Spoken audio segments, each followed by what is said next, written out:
En el texto Realidad, Comunicación y Vida Cotidiana, una aproximación a la obra de Thomas Luckmann, se buscan dos cosas. La primera es contextualizar las fundamentaciones teóricas y epistemológicas del autor, es decir, explorar los principales conceptos presentados en la construcción social de la realidad, como lo son interacción, intersubjetividad y universo simbólico, palabras clave en este texto. Y la segunda es explicar una teoría poco conocida del autor, que es géneros comunicativos, que muchos la consideran la visión pragmática de Luckmann. Tiene como centro el sujeto, que está permanentemente vinculado con sus semejantes mediante interacciones que crean una sociedad, pero que a la vez los construye a ellos siendo una relación recíproca. Este fue un breve resumen del texto.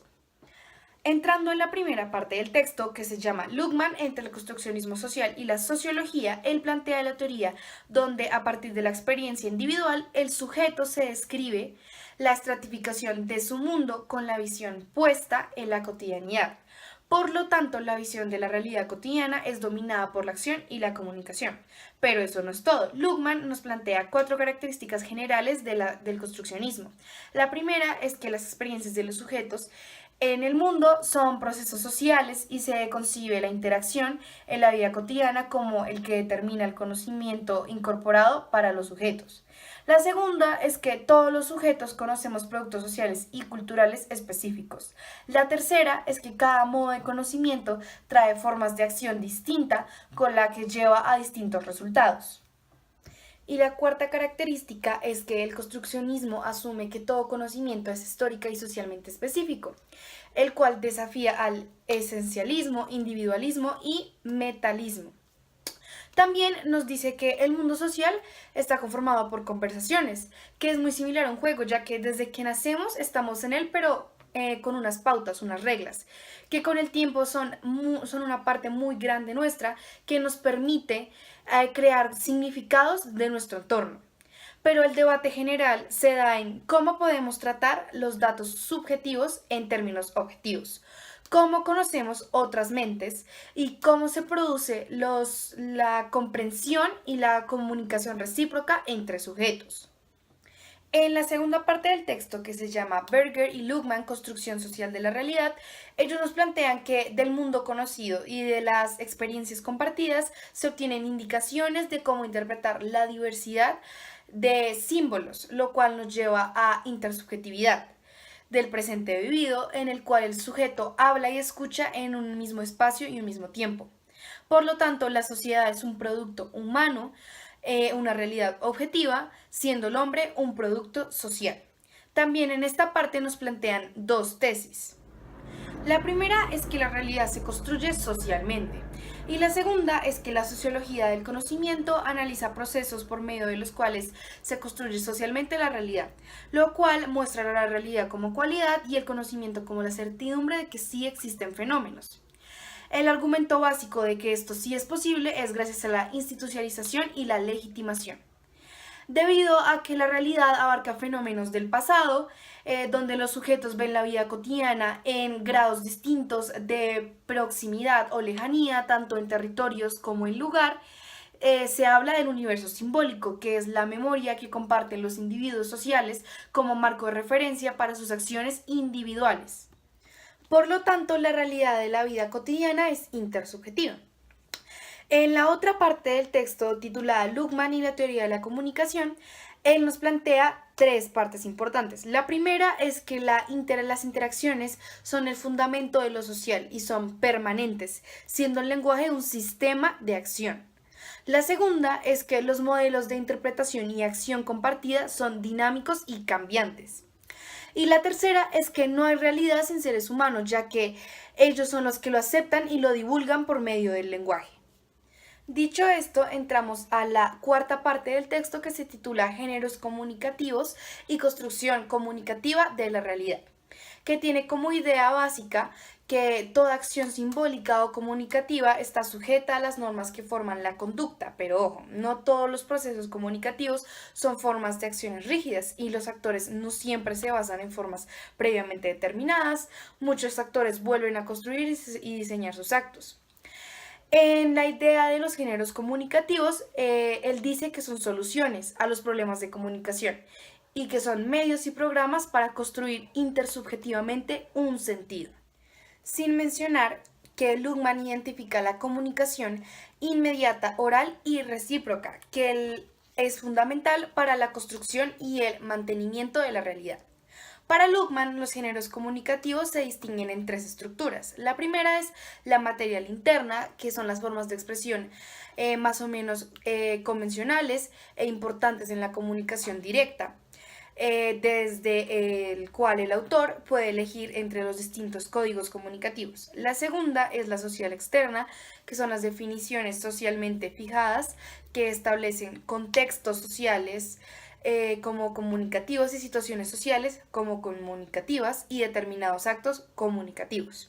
Y la tercera es la interestructura situada intersubjetiva, que son los sistemas normativos de los diálogos.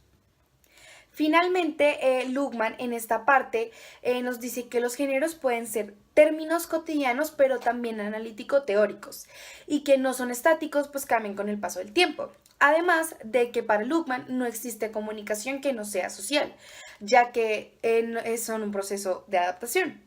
Y en la quinta parte del texto, que se titula La comunicación y la sociología del conocimiento, Luhmann se pregunta cuál es el papel de la comunicación en la teoría social y en la sociología del conocimiento, a lo cual responde que el lenguaje se considera el medio principal para la construcción de la realidad y para la medición de la realidad construida socialmente.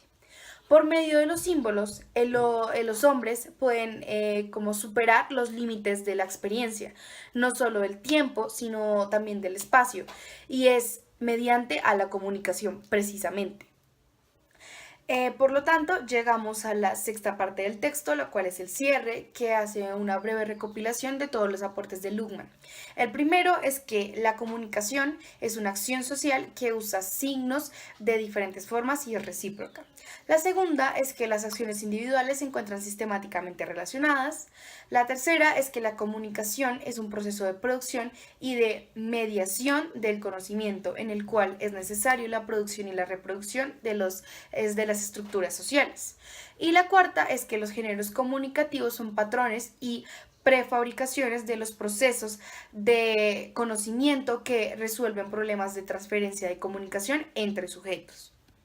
Gracias a Luhmann, entendemos los distintos tipos de relaciones, por ejemplo, la relación de nosotros, que es un intercambio inmediato de significados, o la de ellos, que son otros sujetos anónimos. En conclusión, para Luhmann, la sociedad y el sujeto se construyen mutuamente gracias al lenguaje, el cual mantiene relaciones comunicativas reguladas gracias a los géneros comunicativos que operan en modo de guía a las acciones de los sujetos. Del libro La construcción de la realidad social voy a trabajar el capítulo 3, que se llama El lenguaje y la realidad social. Este comienza planteando una tesis que dice que el lenguaje es esencialmente constitutivo de la realidad institucional. Para entender mejor esta tesis voy a empezar explicando qué es constitutivo. Según el diccionario, constitutivo que forma parte fundamental de una cosa y la distingue de las demás. Es decir, el lenguaje es esa parte esencial de la realidad institucional. Es esencial para formar esa realidad institucional. La primera división del capítulo, que se llama Pensamientos dependientes y hechos dependientes del lenguaje, plantea que los únicos hechos dependientes son los hechos institucionales. Entonces, en ellos es esencial tener al menos un mecanismo simbólico que represente el lenguaje. Y debe ser públicamente comprensible y genérico, ya que el lenguaje es parcialmente constitutivo de los hechos institucionales. Un hecho es independiente del lenguaje si el hecho mismo no necesita de elementos lingüísticos del lenguaje, que son los que pueden ser albergados sin disponer ninguna palabra. Entonces, como ejemplo, tenemos a los bebés o a los animales. Las no institucionales, las que son netamente primitivas y biológicas, y que los constituyen emociones, que son los pensamientos prelingüísticos. En los hechos que dependen del lenguaje hablamos de los hechos institucionales, que solo pueden existir si son representados como existentes. Un ejemplo de esto es el dinero. Es dinero solo si la gente cree que es dinero. De otra manera no lo reconocerían así, es decir, no existiría. Son epísticamente objetivos. Y por eso es necesario un sistema verbal, un sistema general de identificaciones para que ese hecho dependa del lenguaje y solo pueda ser identificado por la palabra. Ahora bien, ¿necesita el lenguaje al lenguaje? Searle discute que el lenguaje está diseñado para ser autoidentificado, ya que es representativo. Entonces, el lenguaje está diseñado como una categoría de hechos institucionales que se identifican a sí mismo como tales, llevándonos a decir que el lenguaje no necesita el lenguaje porque ya es. En los juegos y en la realidad institucional hablamos de que el lenguaje es indispensable en la realidad, ya que para imponer un estatus que obedezca a nuestro sistema es necesario algo comunicable que lo constituya, que en este caso es el lenguaje. Un ejemplo de esto es la institución del matrimonio. Para que la institución del matrimonio exista es necesario que alguien comunique estoy casado. Y eso solo se logra a través del lenguaje. Es decir, se requieren sistemas de lenguaje que constituyan su existencia, para que estos mismos hechos institucionales puedan ser continuados a lo largo del tiempo. Al final podemos decir que la tesis que planteó Searle sí era cierta, ya que el lenguaje sí era esa parte fundamental, esa parte esencial para construir lo que hoy conocemos como la realidad institucional. Sin ella, sin el lenguaje, no podríamos comunicar cuáles son nuestras instituciones y así no podrían ser representadas. Ahora bien, dichas todas estas acotaciones por mis compañeras, es que se puede llegar a hacer algunos comentarios sobre ambas obras, tanto de Luckmann como de Searle, y de alguna manera hacer una síntesis entre sus ideas, de manera que se pueda contrastar y comparar sus ideas y poder buscar como un punto donde sean intrínsecas y tengan aspectos en común. La primera cosa que se puede mostrar es las percepciones que estos dos autores mantienen acerca del lenguaje. Luckmann sostiene que el lenguaje es el principal medio de la generación de la realidad y pues la medición de esta misma. Por su parte, Searle explica que el lenguaje viene siendo un constitutivo de la realidad institucional, es decir, que lo que surge como institución en las realidades sociales depende del lenguaje. Explicando estos géneros comunicativos, tenemos que la objetivación es el proceso en la realidad, en la construcción social, perdón, en las cuales se ven implicados la institucionalización y legitimación. ¿De qué? Pues de los significados. En la subjetivación tenemos comprendido algo que podríamos denominar como el universo de significados. Entonces hay tantos significados como significantes. ¿Quiénes son los significantes? Los seres humanos que usan el lenguaje. Y pues y estos surgen a partir de las interacciones sociales. Y la intersubjetivación, que es cuando estos significados diferentes se encuentran y empiezan a generar esas redes en la vida social. Retornando a Searle, se estaba exponiendo sobre las ideas dependientes del lenguaje y las independientes del lenguaje. Las independientes del lenguaje se ven vistas en medida de, son las que simplemente están y suelen ser afines a procesos biológicos básicos, como tener hambre. El lenguaje puede dejar de existir, pero el hambre va a seguir existiendo a pesar de que haga falta una forma de comunicarlo de manera oral. Y los elementos, perdón, las ideas no dependientes del lenguaje son las que pues si para existir necesitan del lenguaje. Entonces, básicamente cualquier interacción humana desarrollada es dependiente del lenguaje, porque todos los conceptos que permite representar el lenguaje son los que empiezan a dar significados en las cosas, y a medida que la cantidad de léxico crece, pues asimismo la complejidad y la capacidad del ser humano de explicar diferentes cosas. Entonces, en un partido de fútbol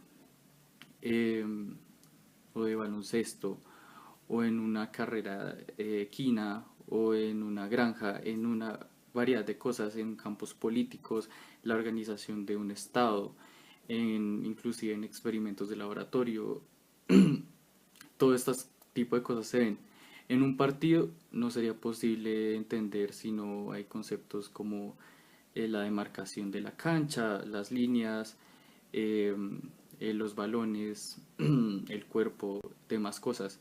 A manera de síntesis entre las posturas que nos plantean los dos autores, podríamos acotar que las ideas dependientes del lenguaje que nos exponía Searle podrían también verse enmarcadas en los géneros comunicativos que nos explica Luckmann, en medida de que la objetivación, que es el proceso de institucionalización y legitimación por parte de la construcción social, pues vendría bastante como relacionada con lo que explicaba Ser de de la construcción de la realidad social y de la institucionalidad mediante los símbolos y los signos.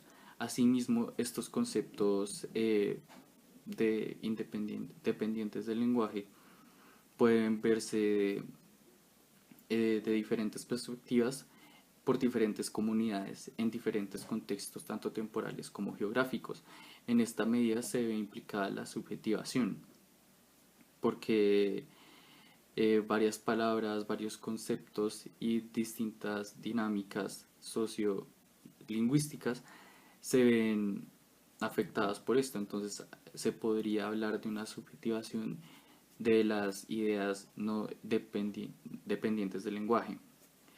Y finalmente, cuando estas significaciones de las por medio del lenguaje se ven enfrentadas, podemos hablar de intersubjetivación.